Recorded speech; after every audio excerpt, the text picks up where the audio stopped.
Hello. I want to share some thoughts about germs, bacteria, pasteurizing. Um, there's a thing called the germ theory, which is very old. And apparently it's still kind of present, that diseases are caused by germs. Uh, I hadn't better go into that because I don't know much about it. I was just a little bit surprised that it was identified there as being such a thing, and it's so very influential, more so in the past, I think, than now. This idea that a kitchen has to be like sterile, like a operating room in a hospital.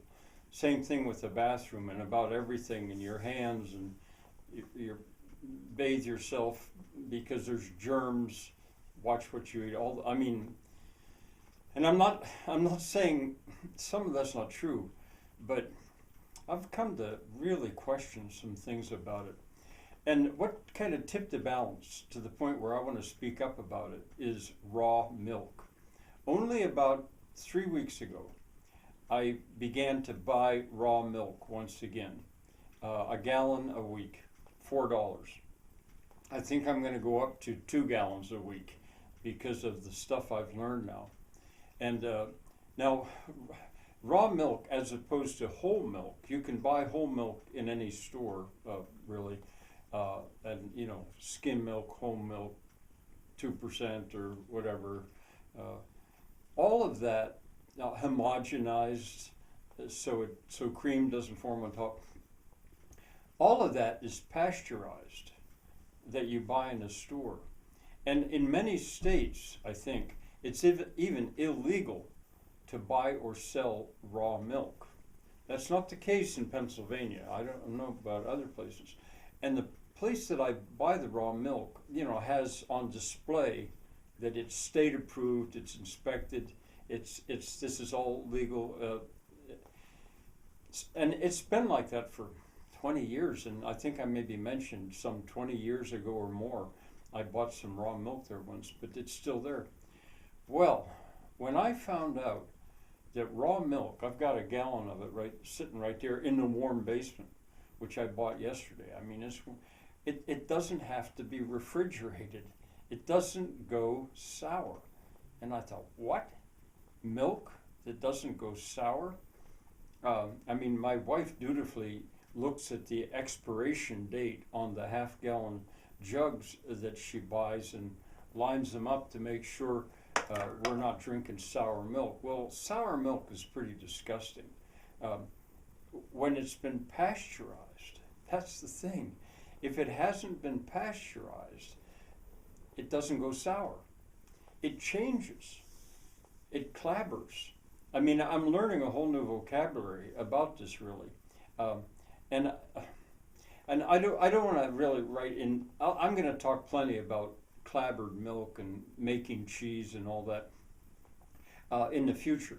But milk, that's what kind of tipped the balance. I think the first time that I really began to question pasteurization was when I realized how much better beer tastes if it has not been pasteurized.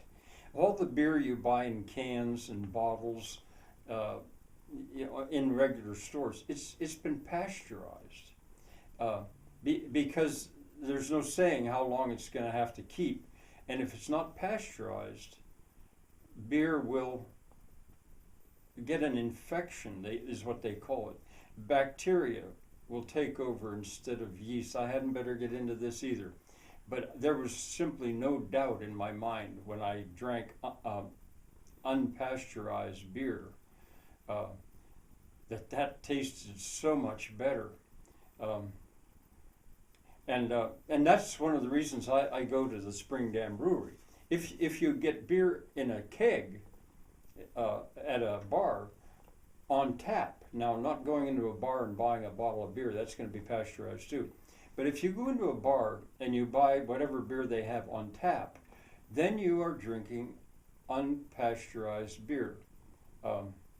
Trying to think if there's what do you call it? Well, I don't know. Yeah, in some other languages, in most other languages, there's a name for it. But I think in English, all I can think of at the moment is unpasteurized. Because you go through the keg, it's timed, and you go through the keg pretty fast. In Munich, Germany, for example, that city drinks so much beer all the time, but there's breweries going, so it's fresh. Fresh beer. I'm trying to figure out what that word is. So that's when I think I first noticed it.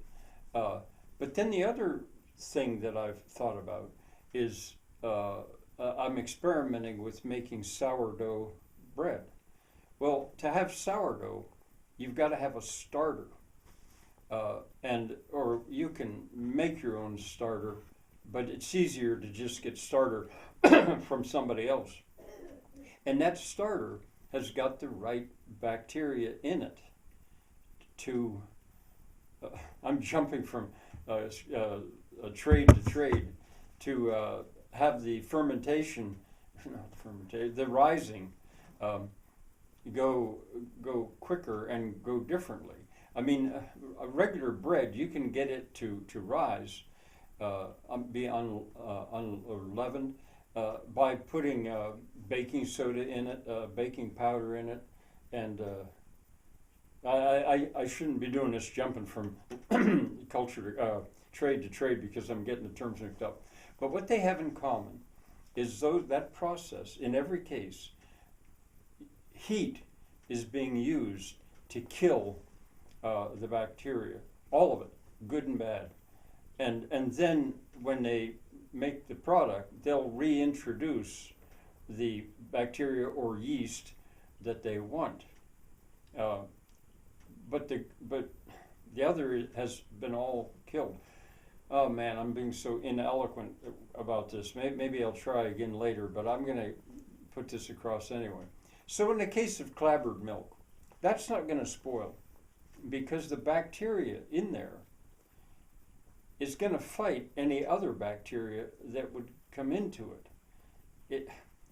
I mean, when you kill all the bacteria and then you open a bottle of milk, well, all kinds of bacteria will get in there that isn't defensive of that milk. I'm just so ineloquent about this that I think I'm going to stop. But I have really begun to question the politics, the economics of this culture of everything's got to be pasteurized. I think a lot of it has to do with cities and city living, where by nature